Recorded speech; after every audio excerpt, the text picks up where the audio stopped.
Go. Hi, I'm RobCosman. Welcome to my shop. This is our 9th episode on our drawer making. Drawer making, coronavirus, nothing to do at home but watch Rob video series. So a couple things I want to show you before we get started. I got another chest of drawers to show you. Remember, we're going to show you a different chest of drawers every time. We're getting rid of our miniatures. This is the last one. Monday or Tuesday we'll have a full-size chest of drawers that we made. Nice, really pretty cherry. I just, I'll come to this after. Let's go over here. So this is called the Bloke box. So Tony Martin, good friend of mine and fellow Purple Heart Project ambassador down in Australia, named it. So I built this box. I wanted to make a man's jewelry box, but I didn't want to call it a man's jewelry box. Sounds a little bit too unmanly.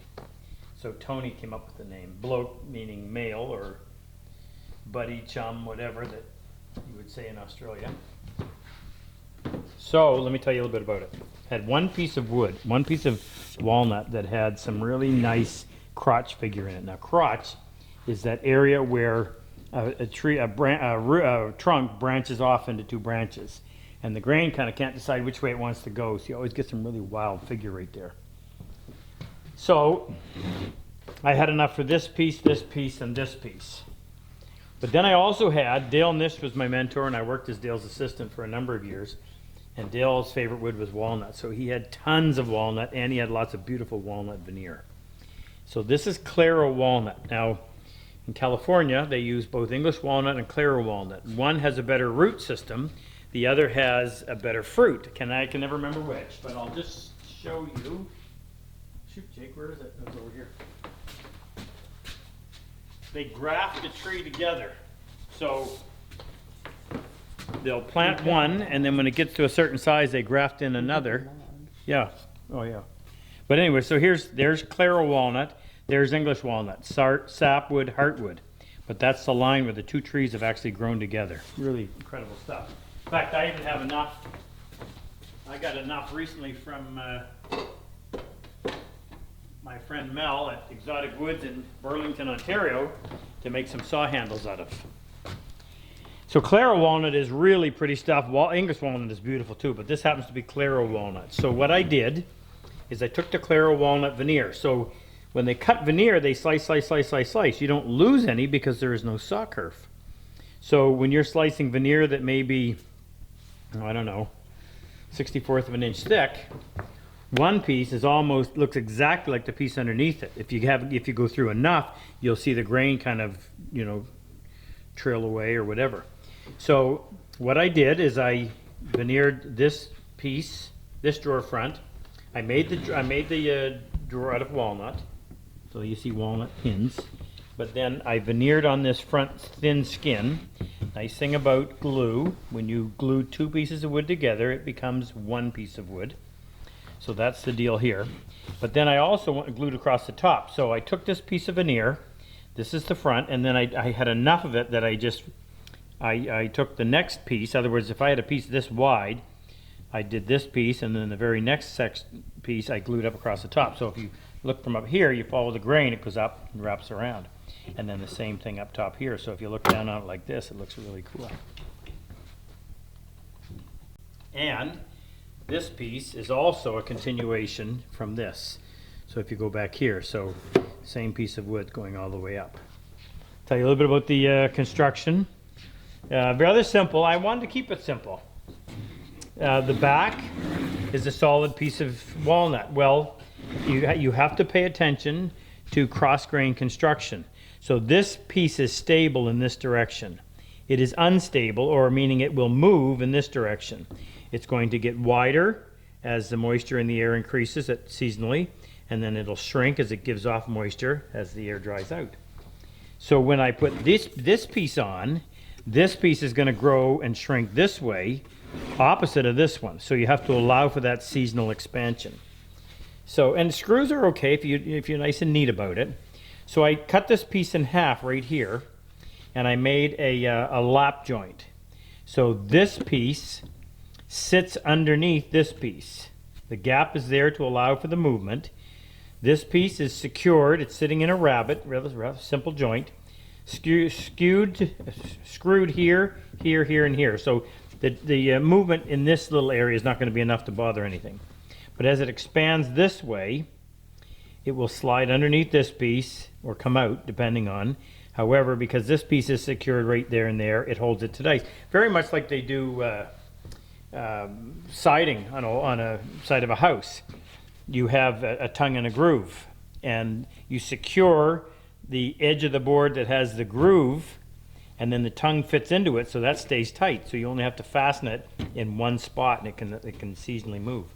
That's what we did right here. Hope that's clear as mud. Now over here, I try to avoid, if at all possible, you may have noticed, handles. It's such a hit and miss. If you don't choose it right, it takes away from the whole thing. And I find more often than not, figuring out a way to not have a handle is advantageous. So I just got little recesses. So what I did is I just cut, I can take this one out, there's nothing in the bottom. I cut a little, routed a little finger recess. Actually, I didn't route it because this was all done with the hand tools. So that was actually done with a chisel. You can feel it, a little irregularity. So that when you want to open it, you just have to put your fingers in there, or like that. Okay, so we can talk drawers now. I can't remember how I secured the dado, these pieces. I think I doweled it. I did. They're sitting in a dado, and then they're doweled as well to give additional strength. And there's actually quite a few dowels along there. And this piece and this piece are moving because they're both, this is across its width this way, as is this, so they all move in unison. There's my little drawer stops right here so it doesn't go too far. Because if you use your back as a drawer stop, remember your drawer is not going to get any longer or shorter. So if I use the back as a drawer stop and the wood shrinks, then the drawer is going to come out like this. Or if it goes the other way, then the drawer is going to go farther in. And if this is a feature, which it is, you have a little chamfer on both pieces, so you just have a nice little line there. You want that to remain the same. So in that case, you have to have your drawer stop right here. So drawer construction. Sycamore on the sides. Black walnut with claro walnut on the front. Native cedar on the bottom. Solid wood. Sitting in a, actually there's a glue joint right here because it didn't have it wide enough. Sitting in a groove on 1, 2, 3 sides. Allow for seasonal expansion with slots underneath the screws. As I mentioned, sycamore in the back, half blinds on the front. Very difficult to cut these little half blinds. Through dovetails in the back. Now this will come out. I'm not going to take it out, but it just sits in there. And I put little not drawer slips. Just makes it easier to clean because you don't working into a corner. Only downside is that the cedar is so soft, anything you put in there is going to leave a mark. And then I cut these to fit so that they would sit in there nicely up against that.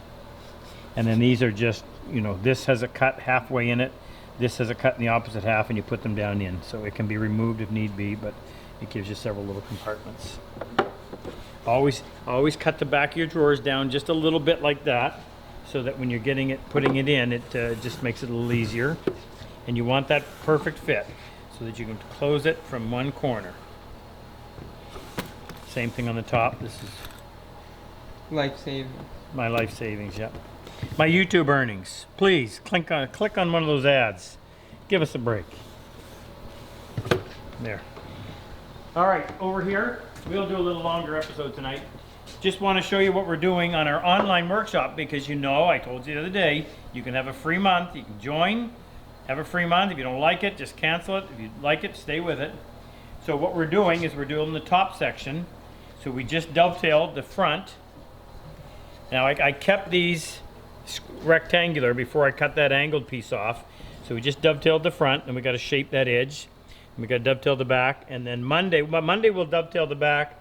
Wednesday we'll start in on the through wedge tenons for the center section, and that's going to be some work. Okay, give me a second just to put this stuff away. We'll get out the drawer and we'll go to work.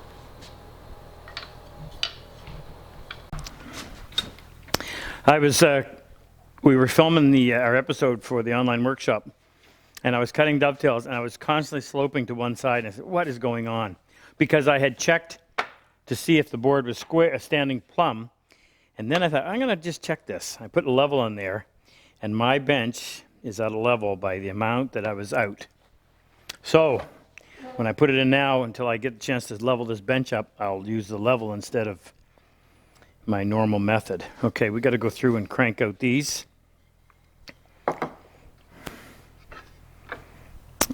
Top left. Remember, every once in a while, go in there and just get everything in position so that you're not cutting tails on the wrong board or pins on the wrong board. Should you do the back? Huh? Oh, why? Because of time? No, just to mix it up. All right. All right. Jake said, oh, no, I know, because okay. See, I got to think, because I can't use my, Well, I was thinking doing this one. What? Hey, you know what? Hold on a second. No, we can do it. We can do it. Because we have enough. Yeah. Okay. No, we can't do it. Shoot. We have to reference off the bottom. Son of a gun. I was going to reference off the top, but the top is different, right? One doesn't fit, one isn't the exact same height as the other one. So if you reference off the top, when you put it together, there's going to be a little bit of a twist in it. So I have to reference off the bottom. The standard is the bottom of each piece. That may not have made 100% sense, but it's 20 to 12 on a Saturday night. So I may be a little less than...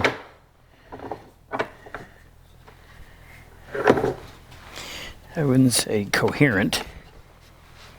Okay, get that sitting flush. Lock it down. Now, this is the top, right? Yes. So we're doing top left. We're going to reference off of the bottom.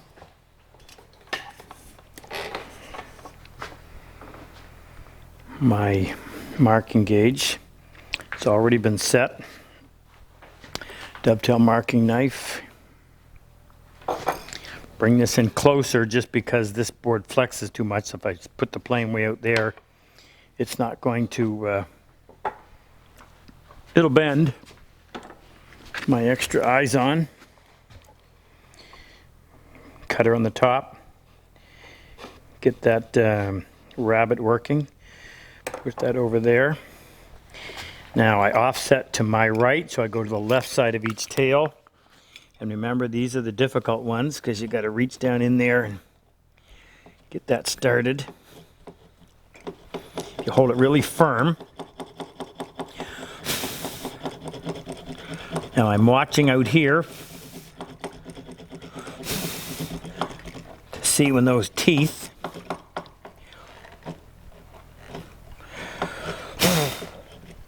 are getting close to that end lap.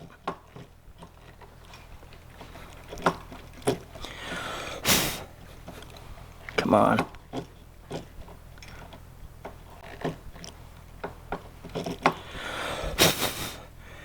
Now go to the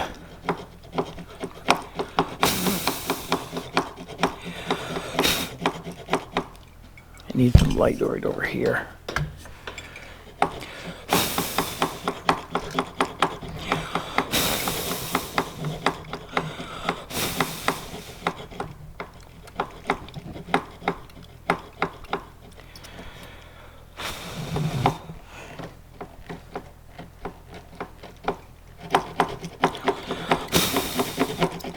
If you missed our live broadcast last night, we gave away a number 6 4-plane that we souped up. We'll increase the value of it.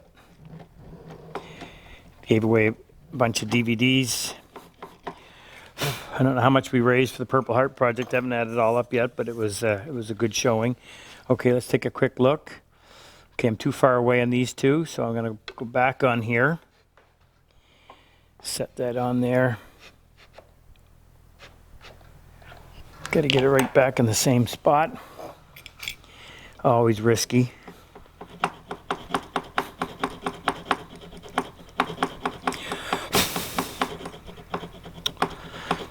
I'd almost like the wax. Did we show them about that, Jake?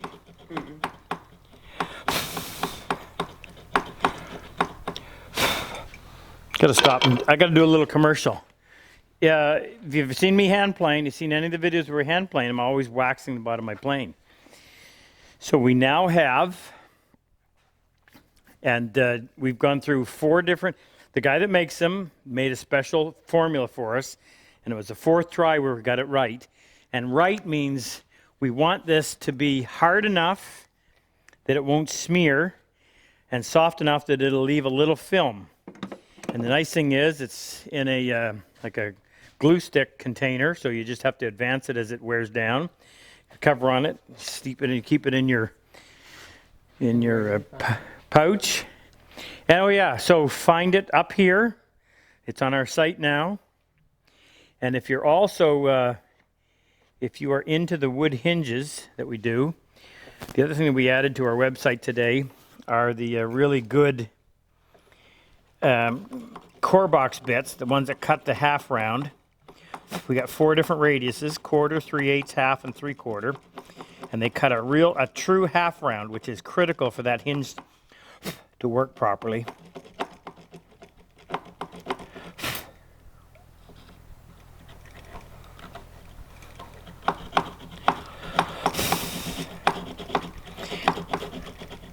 I'm going to try. I don't want to put wax on the side that's going to have glue, so I'm going to put wax on this side and see if it doesn't make this a little bit easier. That's the side that faces the waist. Oh yeah. Oh, just getting sticky. Okay, there. That's better. Now, set this down on the bottom, or on the edge. Make sure it's sitting properly. Slide this over until it touches the head of the tool. So now I need to wipe that off because I'm going to end up contaminating the surface, the glue surface. But I can use the other side. So I'll put a little bit of wax on that.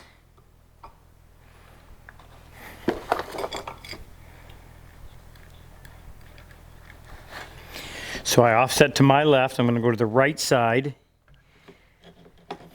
Wow, what a difference. Now, I know that sounds awful lot like a sales pitch, but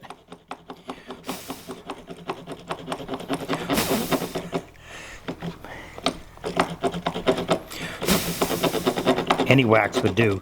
This is just the convenience of having it in a container.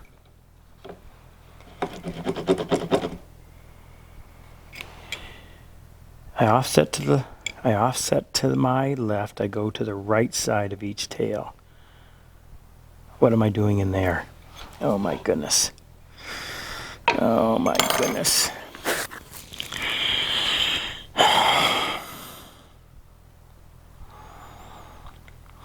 Talk about crap happening. Oh, you think I'm new at this? Oh my. Okay, shut it down for just a second while I think about this. Ha! Maybe. I actually asked Jake to turn this back on before I confirmed it. I may. No, I didn't. So much for the elation. Shoot. That's the waist of the tail, not of the pin. So it is right in the pin. Oh, for a second there I thought I got lucky. Let me just verify this. So I moved it to my right. So the part that's coming out is this piece right here. Let me do it here. So that part that's coming out is this piece right here. This is the line that I'm keeping. It's right in the pin. Okay, so now I've got to think about this. So this is the part that stays. I put the kerf right in the middle of it. This is the keeper one right here. This is the keeper one right here. This is my pin right here that I'm keeping. So how am I going to fix that? Well, it's going to be easier to fix right now, I think. And how am I going to do it?